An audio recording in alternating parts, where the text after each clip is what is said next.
조갑제 TV 시청자 여러분, 홍준표 대표가 페이스북을 즐겨하는데 오늘 다소 비장한 이야기를 했습니다. 이런 내용입니다. 1996년 2월 신한국당을 창당한 이래 22년 동안 한나라 새누리 자유한국당으로 당명이 바뀌었지만 우리는 단 한 번도 타당과 선거연대로 각종 선거에 임한 적이 없었습니다. 대선도 총선도 지방선거, 지선도 우리의 힘으로 치루었고 정책 노선이 다른 타당과 비겁한 선거연대를 하여 국민들에게 혼란을 준 일이 단 한 번도 없었습니다. 일각에서는 타당과 선거연대를 하자는 말도 있습니다만 우리는 그러한 비겁한 선거연대는 하지 않을 겁니다. 오늘부터 본격적인 공천심사에 들어갑니다. 맑은 공천으로 조속한 시일 내에 우리 당 후보자를 확정하여 좌파 폭주를 막고 자유대한민국을 지키는 6.13 지방선거에서 반드시 승리하도록 하겠습니다. 국민 여러분들의 성원을 기대합니다. 이걸 읽어보면은 비겁한 이런 말이 두 번 나오는데요. 그러니까 야권 단일화를 해야 된다. 구체적으로 말하면 바른미래당과 단일화를 해야 한다. 단일화를 해야 한다 하는 그 선거연대 주장이 비겁하다고 했습니다. 비겁하다. 이건 도덕적인 판단인데 이걸 읽어보면 홍준표 대표는 조선조 선비 같습니다. 선비. 근데 정치와 도덕은 다르죠. 정치는 권력을 잡은 다음에 국가를 어떻게 운영할 것이냐 하는 그런 현실의 세계입니다. 도덕은 그렇지 않죠. 상당 부분은 관념의 세계이고 여기에는 권력보다 다른 차원의 선악 기준이 따로 있습니다.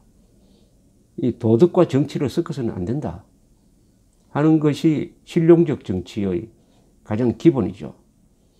국민 다수를 배불리 먹게 하고 안전하게 만드는 것이 정치의 본령이다. 이것이 근대 정치학의 출발입니다. 말해주면 16세기 마키아벨리가 정치와 도덕을 분리를 했고 이미 동양에서는 제나라 2700년으로 거슬러 올라가서 제나라의 관중, 한비자 같은 사람 또 상당 부분 공자가 정치와 도덕을 분리하려는 노력을 했는데 2018년에 홍준표 대표는 완전히 도덕론을 앞세웁니다. 도덕론을 앞세우면은 이렇게 이야기하는 사람은 고고하게 보입니다. 남을 비겁하다고 규탄하면은 얼마나 근사합니까? 자기는 얼마나 깨끗하니까 남을 비겁하다. 그것도 다른 것도 아니고 선거연대를 하는 것을 비겁하다고 했습니다. 그러면서 자랑을 했습니다. 한 번도 타당과 선거연대로 각종 선거에 임한 적이 없다. 한나라 새누리 자유한국당. 자, 그럼 따져봐야 됩니다. 타당과 선거연대를 하지 않은 결과가 국민들한테 행복을 가져다 주었느냐, 불행을 가져다 주었느냐.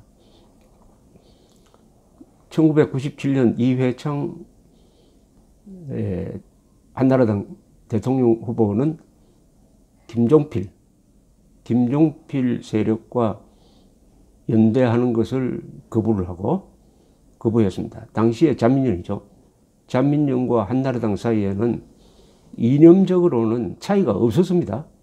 차이가 없었어요.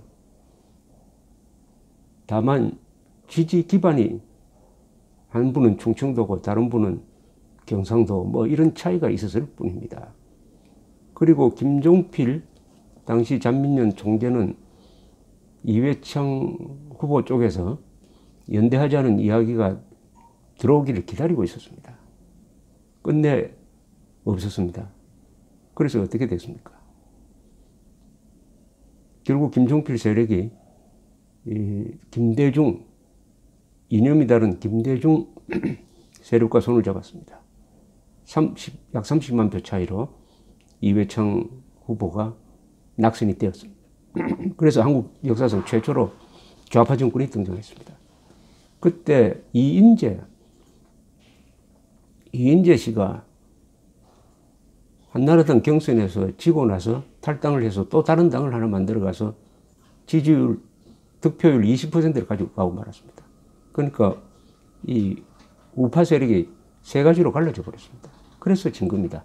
도저히 질 수 없는 구도에서 진 것은 이회창의 한나라당이 선거연대를 거부했기 때문입니다. 선거연대를 거부합니다. 이인재, 이회창, 김종필 다 좌파가 아닙니다. 그렇다면은 좌파 집권을 막기 위해서 연대를 했었어야죠.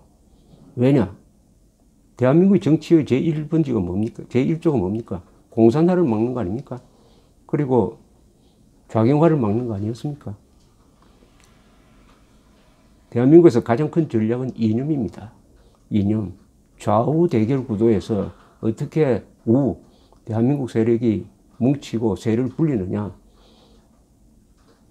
그 다음에 또 홍준표 씨는 각종 선거에서 타당과 선거연대를 한 적이 없다고 또 자랑을 하는데, 그러면 2002년은 어떻게 되었습니까? 당시에 정몽준 씨가 2002년 월드컵 성공을 딛고 출마를 선언했습니다. 이회창, 정몽준 합쳤어야죠. 왜냐? 반좌파적 성향에서는 같은 사람입니다. 합치지 않았고 그런 사이에 정몽준, 노무현 단일화가 이루어졌습니다. 이 선거 막판에 있었던 이 단일화가 바로 50만 표 차이로 노무현 대통령을 탄생시켰습니다. 그럼 이것도 타당과 선거연대를 하지 않아가지고 도덕군자가 되었으니까, 한나라당은 도덕군자가 되었으니까 잘한 일이고, 이길 수 있는 선거를 놓쳐가지고 노무현 정권 5년을 만든 게 이게 자랑입니까? 반대로 야권이 분열을 해서 여당이 이긴 경우가 있습니다. 그것은 1987년 12월 선거였습니다. 그때는 김영삼, 김대중이 단일화에 실패했습니다. 그래서 노태우 후보가 36.7%로 이겼습니다. 자, 그러면은 작년 대통령 선거에서 어떻게 됐습니까? 작년 대통령 선거에서 문재인 후보는 41%로 대통령이 되었습니다.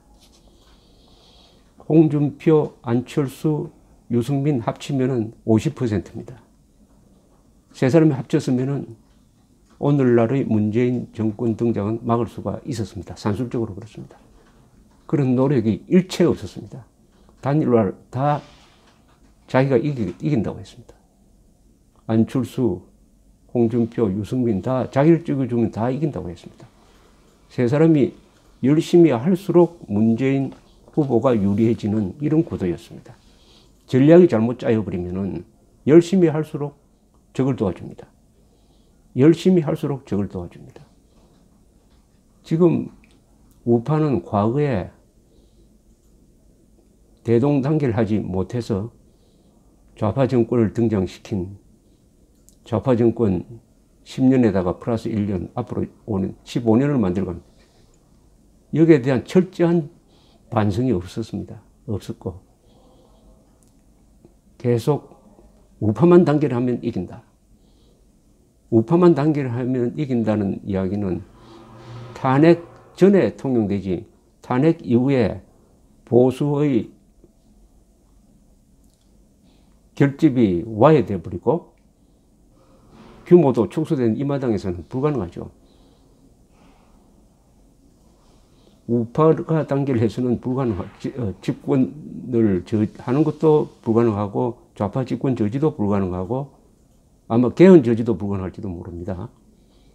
그러면은 우파와 중도가 합쳐야 돼요. 그 논리는 대한민국 세력 다 합치자. 큰 틀로 이야기를 해야 되죠. 대한민국 편이면은 다 우리 편이다. 김정은에 반대하면 다 우리 편이다. 이렇게 하면은 거기에는 좌우, 중도 이것을 다 뛰어넘는 엄청난 큰 구도가 만들어지는 것입니다. 구체적으로 말하면 김정은과 한민족 전체의 구도로 가는 거죠. 북한 주민들도 우리 편이다. 김정은을 우리 민족사에서 고립시키는, 한반도에서 고립시키는 바로 이런 큰 그림을 그리는 것을 자유한국당이 주도해야 희망이 있는 거 아닙니까? 그런데 오로지 자유한국당은 실패한 사례를 마치 자랑스럽게 이야기하면서 보수가 분열로 좌파 정권을 등장시킨 것을 이걸 자랑스럽게 이야기하면서 지조를 찍겠다는 거죠. 지조 찍혀서 누가 덕을 봤습니까? 지조 찍혀서 대한민국 국민이 덕을 봤습니까? 그렇다고 이회창 후보가 덕을 봤습니까? 홍준표 후보가 덕을 봤어요? 이런 도덕론이 얼마나 위험한지는 뭐 더 이상 설명을 할 필요가 없습니다. 여기서 좌파 폭주를 막아야 한다고 이야기했습니다. 좌파 폭주의 구체적인 것이 대한민국을 사실상 해체하거나 국채를 바꾸려고 하는 개헌 시도입니다. 개헌 시도를 막으려면은 지금 자유한국당 혼자 힘으로는 어렵죠. 그리고 바른미래당과 기본적으로 안보 문제에 대해서 별 차이가 없습니다. 서로 감정적인 싸움은 있을지 모르죠. 감정적으로는 원한 관계도 있을 것이고 배신 때린 것도 있을 것입니다만 우리가 보기에는 바른미래당과 자유한국당의 이념적 차이를 거의 발견할 수가 없습니다. 있다고 하더라도 사소한 겁니다. 대한민국을 지켜야 되겠다는 이런 대원칙에 비교하면 아주 사소한 차이다 이거죠. 그러면 대동단결 해야 되죠. 대동단결. 대동은 큰 것이 같으면 단결하자는 좋은 한자어 아니겠습니까? 그리고 도덕론을 이야기하려면 홍준표 대표에게 질문할 게 있습니다. 지금 현재 입장에서 단 한 건도 유죄 확정 판결이 나온 것이 없는 박근혜 전 대통령을 출당시키는 게 이게 도덕입니까? 이게 바로 비겁한 것 아닙니까? 박근혜 돈 한 푼 받은 적이 없는 박근혜 전 대통령을 뇌물죄를 씌워가지고 탄핵시키고 구속시키고 한 데 대해서 저항하지 않는 자유한국당에 무슨 도덕이 있습니까? 무슨 도덕이 있습니까? 더구나 좌파의 도우미가 되어가지고 자당의 대통령 그리고 공산주의 세력과 맞서 싸웠던 여성 대통령을 탄핵시키는데 가장 큰 앞장을 선 세력 그리고 그 당을 깨고 나가서 다른 당을 차렸다가 다시 들어오도록 한 이 세력과 손잡고 도덕을 이야기할 수가 있습니까? 홍준표 후보 대표가 지금 도덕을 이야기할 수가 있습니까? 박근혜 대통령을 출당시켜 놓고 도덕을 이야기하면서 선거연대는 비겁하다고 한다면 이것은 글쎄요 납득할 만한 사람이 많지 않을 것이라고 생각을 합니다. 문제는 선거연대 즉 단일화를 해야 됩니다. 단일화를 해야 지방선거에서 지지 않을 수가 있다고 생각합니다. 특히 서울시장 선거에서 단일화를 해야 됩니다. 서울시장 선거에서 단일화를 하면 다른 지역에서 야권 단일화가 가능하다고 생각합니다. 또 서울지방선거에서 단일화를 하면 이길 가능성이 있다고 봅니다. 서울지방선거에서 이기면은 사실상 지방선거에서 반을 이긴 것과 같은 거죠. 단일화를 해야 됩니다. 왜냐하면은 가장 주적이 누구냐? 김정은 아닙니까? 김정은과 그 동조 세력으로부터 대한민국을 지키는데 힘이 부족한 이 우파는 중도라도 같이 손을 잡아야 되는데 바른미래당에 있는 다수 국회의원은 지금 한나라당에 다시 들어온 김성태, 장제원, 김무성 의원과 무슨 차이가 있습니까? 차이가 없잖아요. 그리고 박근혜 대통령을 출당시켜 놓고 그런 사람들 다시 받아들여 놓고 선거연대는 비겁하다. 이렇게 말하면은 이것은 잘못하면 자폭선언입니다. 이번 선거에서 막 지조를 지키면서 장렬하게 전사하자 하는 선언에 지나지 않습니다. 또 너무 빨리 하면 안 되죠. 이런 이야기를 이렇게 빨리 하면 안 됩니다. 빨리 하면 안 되죠. 그래서 마지막에 가면은 뭐 달라질 수도 있다고 저는 봅니다. 선거는 현실이니까 또는 마지막을 극적으로 단일화를 하기 위해서 미리 이런 식으로 단호한 입장을 보이는 것도 뭐 가능하다고 생각합니다. 문제는 이런 홍준표 대표의 태도에 대해서 이 당 소속이 아닌 소속이라도 마찬가지입니다. 이 자유진영의 애국 시민들은 뭘 할 거냐는 것인데 비판을 해야 됩니다. 단일화를 하라고 압력을 넣어야 됩니다. 왜냐?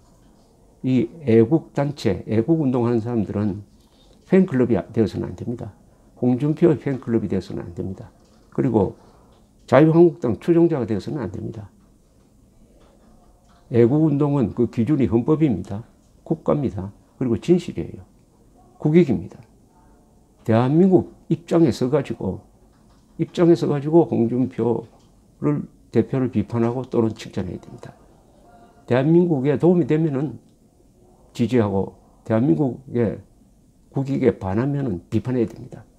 절대로 홍준표 씨의 입장에 서서 애국을 부르짖으면 안 됩니다. 홍준표 씨의 입장에 서서 태극기를 흔들어도 안 되는 것입니다. 대한민국 입장에서 대한민국 시각으로 대한민국의 이익을 기준으로 태극기를 흔들면서 이 경우에는 홍준표 대표를 비판해야 된다고 생각합니다. 단일화를 해야 대한민국을 지킬 수 있고 더 나아가서 개헌을 가정한 국채 변경, 대한민국 해체를 막을 수 있다. 이것은 객관적 사실 아니겠습니까? 감사합니다.